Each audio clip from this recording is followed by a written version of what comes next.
Hi, guys. Welcome back to another episode of From the Heart. I'm your host, Chloe Trca, and this is a podcast where we talk all things on my heart: health, wellness, lifestyle, business, mindset. If it's something I went through, I essentially utilize this podcast to share it with you guys, give advice, give my tips, and just share my stories in hopes that it can relate to you guys or can help you guys because life as an early 20s girl is kind of tough, and life in general is hard. And I think the more we can share and talk about it and help each other out, the better. So this episode is going to be the 5 simple truths that I have learned that have helped me in my fitness journey. So today we're going to be talking about the 5 simple truths that I have learned that have elevated my fitness journey. We're going to talk so many things over the course of what has probably been almost 10 years of being in the fitness world. I am a certified personal trainer.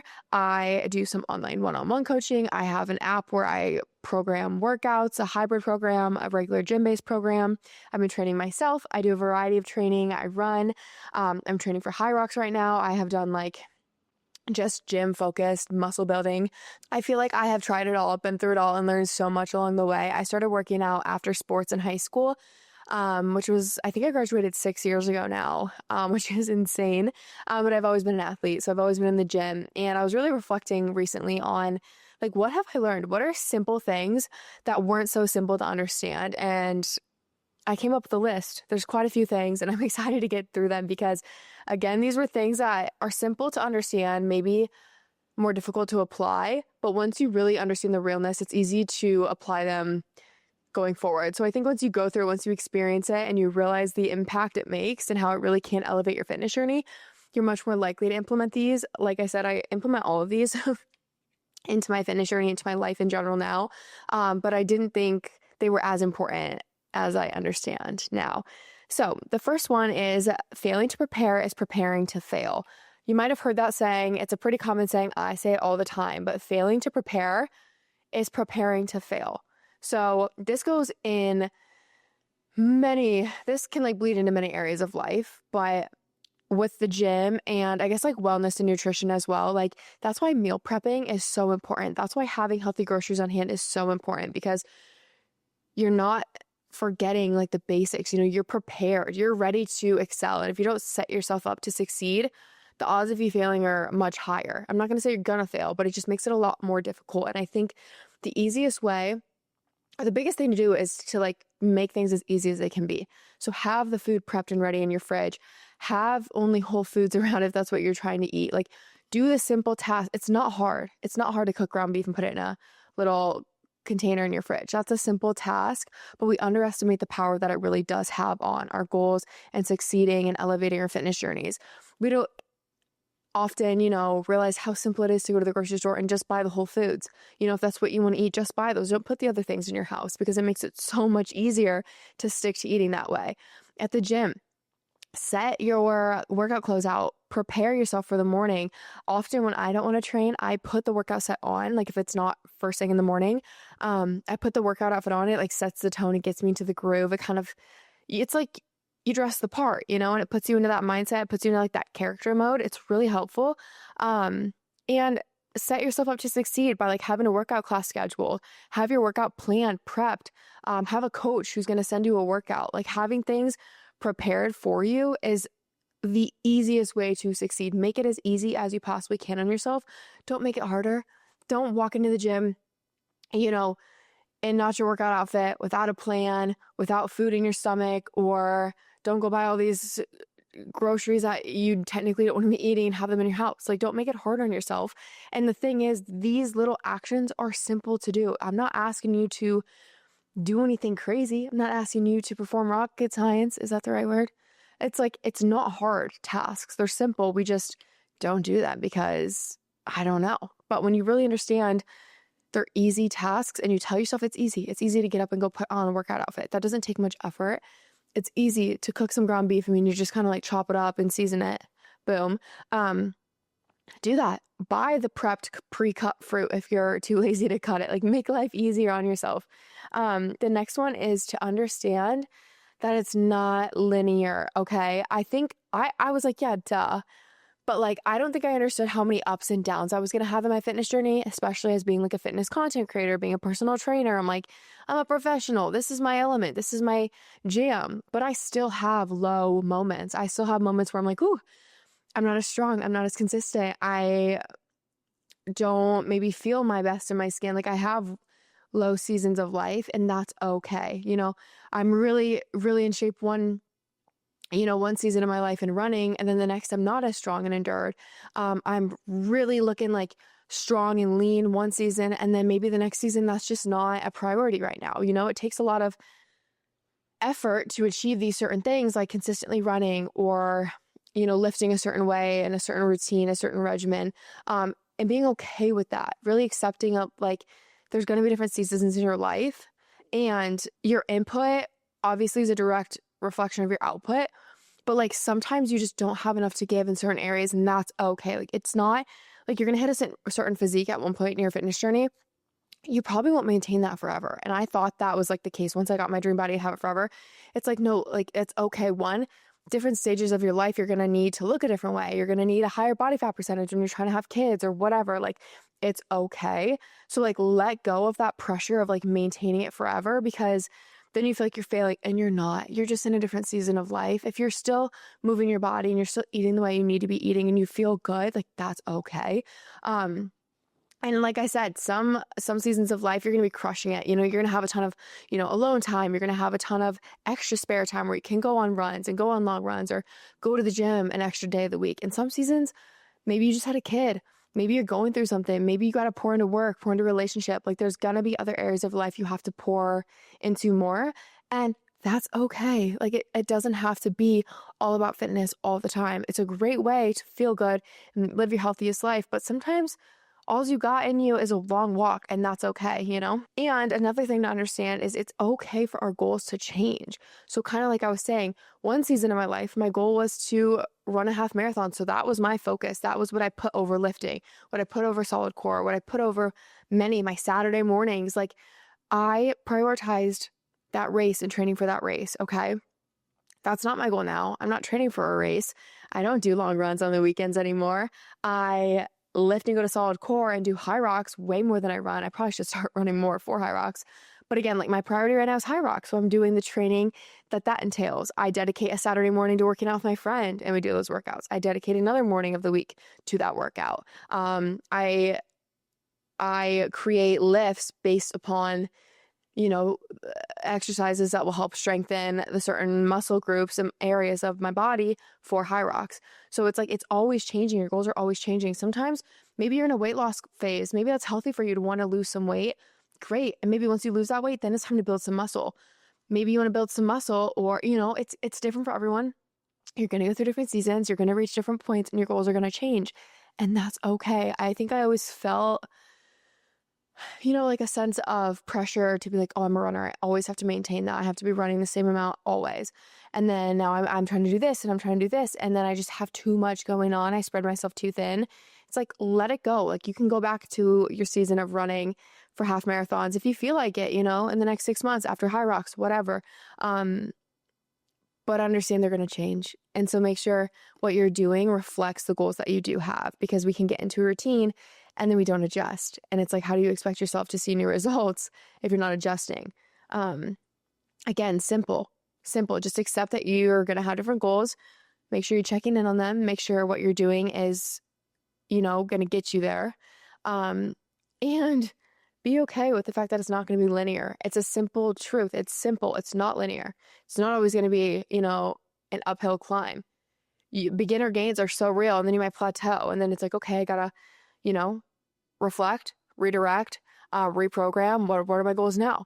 And that's okay. But for some reason, when you're in the thick of it, it seems so much more difficult. But again, it's really, really not. Just take a step back and like analyze it from afar. And I feel like that helps me, at least. This next one's really important. Nobody's going to want it as bad for you as you do. I remind myself of this a lot when I'm not going to lie, I'm guilty. Like if I don't feel like working out, I'll be like, Kyler, like it's fine, right? If we just like go on a walk or we just do this, like I'm supposed to run today, but like, yeah. And I try to like look for his like okay, I'm trying to think of an excuse and then get his like approval of like skipping something. And it's like he doesn't care if I run or if I don't run. It doesn't impact him. So of course he's gonna kind of just like agree with what I want him to agree with. Sometimes he checks me because we are accountability partners and he does know my goals. So like he will call me on it sometimes, but most of the time I'm like, like I can just run him out right. And then today I can do this. And he'll be like, sure. Because he doesn't want it as bad as I do. He doesn't actually know the goals that I really, really do have and how important they are to me. And no one can make that happen besides me. So it's like understand the accountability you have on yourself, and like on your long runs, on like heavy sets in the gym. Like no one wants those PRs. No one wants those gritty runs as much as you do. So don't look for like outside approval. Don't seek people's praise. Don't seek people's anything, and just do it for yourself and understand like you're doing it for you. And that's all that matters. And I think I really underestimated that. The next one is, oh, this is good. We just did a whole sister chats for Laura on this topic last week, or no, it was this week, Monday. But it's about how grace is just as important as discipline. I'm not going to like get on a super long tangent about this, but like everyone's like discipline, discipline, discipline. They're so hardcore. They're so rigid. That's just not, in my opinion, like a way to live. I feel like it's too much. It's overwhelming. You feel like a failure if you mess up. You're overdoing, you're overtraining, you're overworking, you're overexercising, you burn out when you're doing that. At least for me, I have. It's like allow grace. We're called to take a Sabbath. We're called to rest. Jesus rested. If he did, we should. We need to be. So working out 7 days a week, unnecessary, like give yourself grace. When your body needs recovery, you'll feel it. You will feel it. You'll feel inflamed. You'll feel achy. You'll feel slow. Your muscles are fatigued super quick. You'll feel low of energy. Those are signs. That's your body, like alarm bells going off of being like, give me rest. Let me recover. Your muscle fibers grow back in recovery, in sleep. They can't be straining and tearing apart more every single day. Like you have to give them the time to repair. And we forget that because it's like, oh, more gains by going. But it's like the gains are actually made in the recovery. That's where they're rebuilt. You tear it apart in the gym, but you have to give yourself time to rebound and rebuild. Okay. So being disciplined, in a sense, for me, like I have to be disciplined enough to take rest, to give myself grace.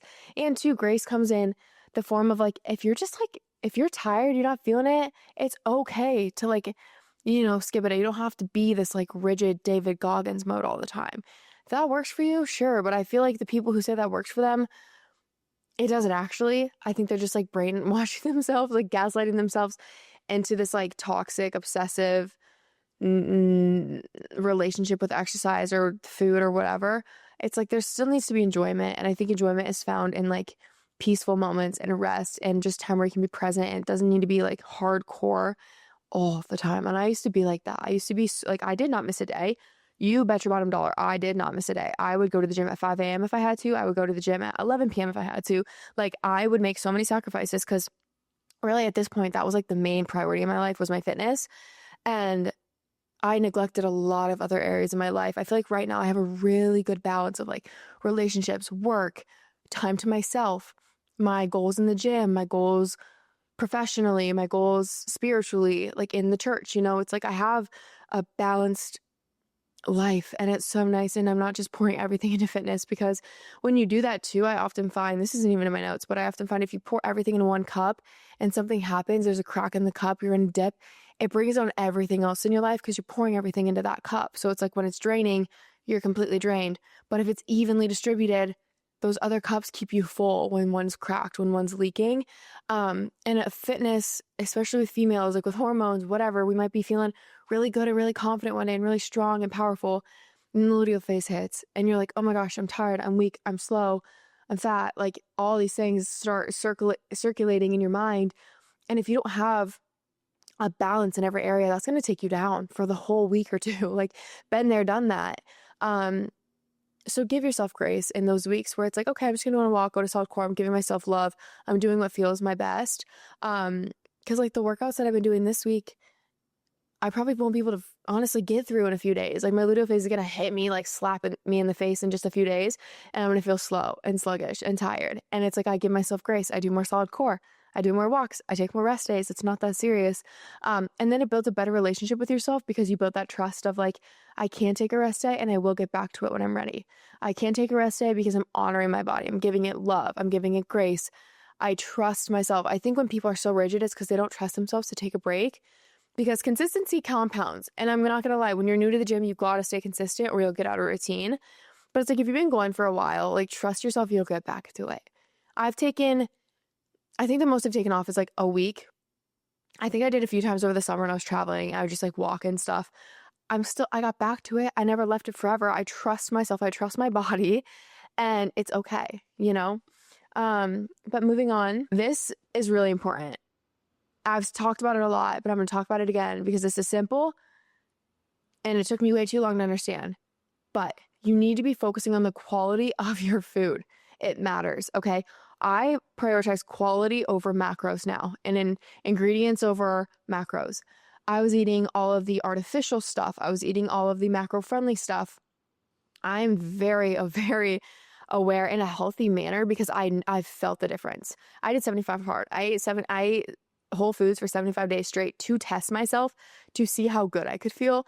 I've never felt better. I've never performed better. It changed my life. And now it's like, I know when I'm eating like the processed non-whole food foods, like I really am like aware of my body and how I feel. And I see the difference and I feel the difference. I feel the difference. And I don't like to feel like that. So it's like, I have been on both ends of the spectrum, like hardcore on both ends.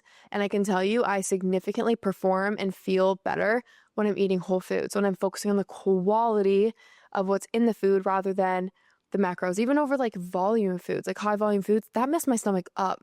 I felt like I could eat so much food. I had no like sense of hunger cues because I was like, I would eat this massive salad because it was like high volume and I could eat a ton. But then I'm so bloated and my stomach hurts so bad because there's so much in there. Your stomach's actually not that big.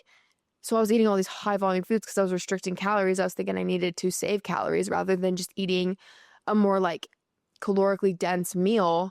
But then I had the hunger cues. I was able to shut it off. I didn't overstuff my stomach and give myself bloating and cramps. Like, just eat the high quality whole food. You will feel different. Your body will thank you. And it's pretty simple. It honestly makes life easier. It makes grocery shopping easier. It will probably save you money because you're not buying all the snacks and all the extra stuff. Literally, I like live off of potatoes, rice, fruit, all sorts of fruit, yogurt, cottage cheese, and then any meat. That is literally my diet and I love it. There's a few like things here and there. I'll like, not perfect. I don't eat whole foods perfectly all the time, but like 90% of the time, probably 95% of the time, that's what I'm eating because I feel my best doing that. And it's like, I want to feel good and it doesn't feel restrictive. It's what I want. I literally want to do it because I feel so good doing it. And it's easy. It's simple. It literally makes my life easier. I'm like, I go to the store, I kind of circle around, get the same few things. And then when I make meals, I pretty much make similar meals. I just swap. Why can I not speak today? I kind of just like swap in and out. Like, oh, I'll have chicken with my rice today. I'll have beef with my rice. I'll have potatoes and salmon today. Like it just changes and it's simple and they're easy to cook. They're easy to prep. Makes your life easier. I'm done with all those macro-friendly things because that messed my stomach up. Oof. And I was so inflamed from it. Like there was visual and physical like differences for sure. Okay, this is another truth that I overlooked honestly until recently. Talked about it 2 weeks ago, but your community matters. It matters. It matters in your fitness journey because if you have people who are pursuing fitness just as hard as you are, it's going to be way easier to want to try. Like I said, I'm doing high rocks with a friend right now. We're training together. I'd be working my butt way harder in that gym because she is too. We push each other in the best ways. We're accountability partners. We don't miss our 2 high rocks workouts because we're dependent on each other to get them in. It's like, I'm not going to skip because then she'll skip. And I don't want her to have to skip because of me. So we go. Your community matters. Have them encourage you, have them push you, share your goals with them. All the people I kind of surround myself with are fitness people because they prioritize the things I prioritize. Just because someone doesn't like, I'm not going to be friends with someone because they don't work out, but I just have so much more in common with the people that do work out. And I just think it matters in your fitness journey, because if you're hanging around a bunch of people who don't prioritize their fitness and that's a goal of yours, imagine when you're all like hanging out and it's like, oh, I want to go on a walk. I want to get outside and move my body. And they're not going to want to do that. They're not going to want to do that. And that's not aiding in your fitness journey. You're going to be sitting on the couch with all of them and hanging out, because you're the odd one out. But if you're hanging around a bunch of people who do enjoy fitness, like me and my friends, our go-to thing is going on a walk and chatting. So fun. But if I ever offer it, everyone's like, yeah, sure. And then we're all going. And then if there's one person who's not into fitness, we're calling her a little bit higher. We're pushing her out of her comfort zone to try something new, to do something good for her body, to move her body. And that's a beautiful thing. But it's like you become who you're around. So like the person who doesn't like to hang out, the person who doesn't like to work out, but she's surrounded by a bunch of people who do, she's going to become who she's around. She's going to go work out, walk, do whatever we're going to do with us. And then again, the same goes for the opposite. If nobody works out and you're there and you want to work out, you're probably not going to work out. So your community matters. The encouragement matters. Having Kyler at the gym with me, it's great to have like your partner, like your significant other, also enjoy the gym, also enjoy maybe running, like go on runs together. You can do workouts together. You could do high rocks together. Like it's a different type of bond. Like if you've ever done some sort of training with someone, I think understand what I'm saying. Like you go through like the worst parts of yourselves together and like the best parts. You get the post-run endorphin high together, but then you get like the pits of the run, the really gritty part. And then, you can push each other, motivate each other. That's literally what drew Kyler and I closer when we first started dating or just meeting. We would run together. And I remember one of the things I really, really liked about him was how encouraging he was for me getting through the runs. I used to have a really bad mental block the last 2 miles of my run. And my heart would like skyrocket. It's so crazy because this just doesn't happen to me anymore because the Lord, thank God. But I would get so anxious. My heart would like race and then it would exhaust me. And I would be like fighting for my life the last 2 miles, like significantly slower, cramping, side stitching, because I was creating this anxiety myself. He literally helped me through that. And I'm like, thank you. So the people you hang around matter. That's why I'm really excited about this new gym I'm going to, the Hive here in Scottsdale. The people there are Christian people. They're business owners or just like hustlers, hard workers. It's inspiring to be around. And they're fitness people. They're wellness people. There's really cool like wellness amenities they have at this gym, like a state-of-the-art, out of this world things I've never seen before. They have a little like area for like work and just like it's like kind of like a cafe style thing where you can sit and get your work done and edit, do whatever. So cool. I'm like, that community of people is going to call me higher and make me better in every area of my life. So it's going to be awesome. But, this one's really important and it's simple. Just understand your mind is going to stop you before your body will. Your body is so much stronger than you think it is, but your mind controls it. Okay. So it's like, if you're telling yourself you're tired, you're going to be tired. If you're telling yourself you can't get through the next set, you're tired. I had to take a call last night, side note, at 11:30 p.m. at a meeting. And then I had to get up at 6:30 for another meeting. And I'm like a little behind on sleep. But anyway, so if I'm yawning, that's why. But your body will shut down because your mind tells yourself you're tired. But if you feed yourself with the thoughts and the ideas like, this is easy, this is simple, I'm strong, I can get through this, my body can do this, you will. You literally will. I go to God a lot during these moments. I'm like, Lord, I know I can't get through this, but I know you can help me. And he plants seeds of an inspiration, motivation, belief in myself through those moments and I get through it. But it's in the moments of like your muscles are shaking and twitching. Like in solid core, they call it second degree muscle failure. And like the first degree is when you start to like shake and you get fatigued. And that's typically where people take a rest. But it's like if you push past that, your body will keep going and then you get into the shakes really bad. That's second degree muscle failure, and that's where like the real gains are made. But it's cool because it's like naturally you would want to stop there, but your body can go more. Same with running. If I tell myself I'm running 8 miles, my body starts to get tired at 7 because I know I'm coming to an end. But if I'm running 12 miles, my body doesn't get tired until 11 miles. If I'm running 3 miles, my body starts getting tired at 2 miles because I'm telling myself it's almost over. I'm like accepting the fatigue. I'm accepting the tiredness of like getting to the end of a run. So it's like my body literally is shutting down because my mind is telling myself like we're done. It's tired. So you have to reframe your beliefs and reframe the things that you're telling yourself and trust your body's ability and be like, I feel tired, but like I know I can give more.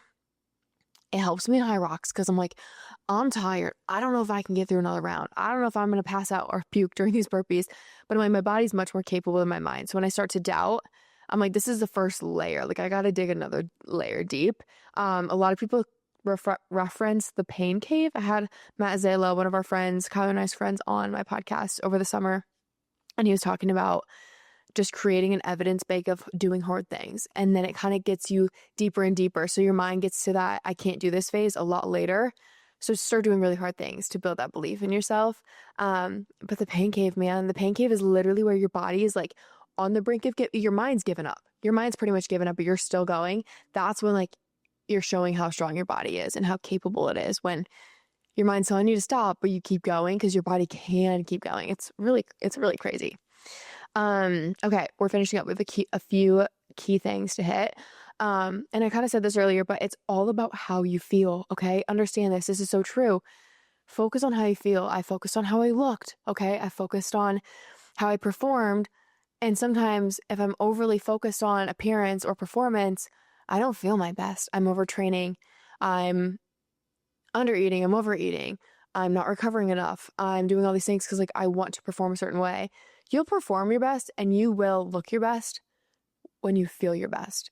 But most of the time, we don't trust ourselves to hit and focus on how we feel because we're so hyper focused on looking a certain way. Because we know, like, you know how to look a certain way. We know, like, the tools and the things we need to do. You know, being a calorie deficit, being progressive overload for training, or performance wise, it's like follow the plan, follow the progress. You'll progressively get faster or stronger, whatever.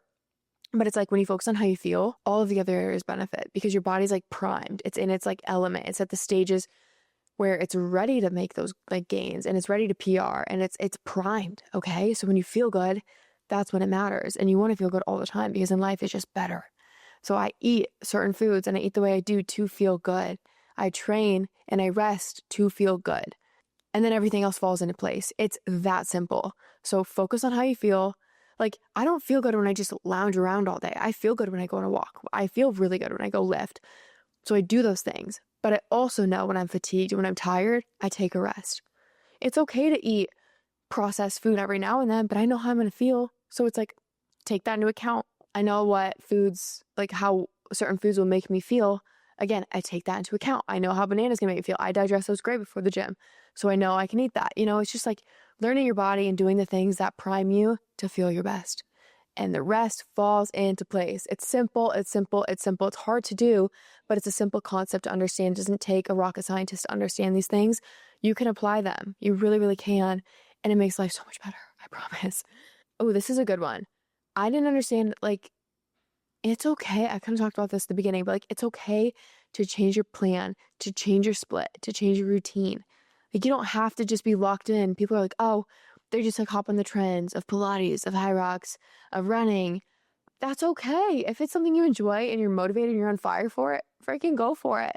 You don't only have to like claim your identity as a runner. You don't only have to run. Like, you can dabble in a few things, find what you like. If you're over it, try something new. I think that's the beauty of exercise and sports and these competitions. Is like it kind of lights a new fire under us when we get something new and we can try something new for the first time, and do it a few times, test ourselves, see if we can get better.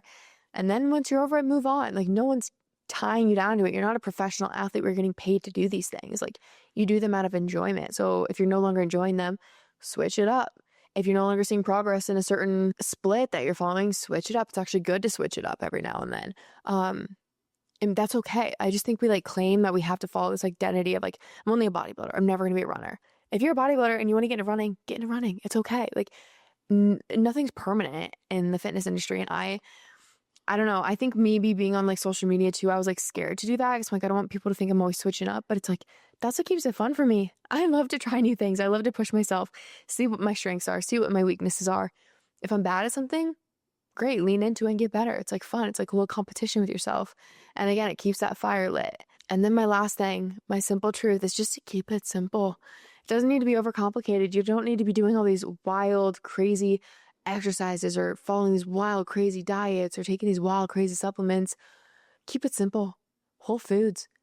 walk, run a little bit, follow like a basic push-pull leg split at the gym, or get a personal trainer and have them do it for you. Like, keep it simple. Don't overcomplicate it. Try new things if you want. I have like overdone a lot of things in fitness and made it like overly complicated that it almost like paralyzes us and confuses us and intimidates us. So we don't even like approach, especially new people in the fitness journey and in the fitness industry. If they're new, it's a lot. It's a lot, but it's like the basics work. The basics matter. Keep it simple. So yeah, I'll run through all of these again, just so you guys have a little refresher on them. But these are the simple truths of your fitness journey and what's helped me elevate mine. Understanding failing to prepare is preparing to fail. And our fitness journeys are not going to be linear. We need to adapt to different seasons of our life, okay? Seasons matter, and it's okay to have different goals. And understand no one wants it for you as bad as you do. So don't be looking for outside validation. Just do it for yourself. Remember, grace is just as important as discipline. Okay, there has to be a balance there. The quality of your food does matter. It really does matter so much. You will feel so much better. And your community matters, even in your fitness industry. It impacts and affects your fitness journey more than you think. Your mind will stop you before your body does. So challenge yourself, push past that disbelief and unbelief, hit the pain cave, see what you're capable of. And it really is, it just comes down to how you feel, judge everything based on how you feel rather than a certain physique or certain goals that you have. Like, once you feel good, the other things fall into place. And allow change. Switch it up. Try something new if you need. You're not tied down to anything. And just keep it simple. Don't overcomplicate it. And if it works for you, But I hope that was helpful. I hope that was insightful. Let me know if you guys like this style of episode. If you could share it to someone you think needs it, if someone's new in their fitness journey, this could be really helpful for them. So send it their way. And give this a little review. Reshare this in your story for people to listen. I appreciate the love and the sharing, and all that means a lot more than you guys understand. So anyway, I love you guys so much, and we'll talk next week. Bye, guys.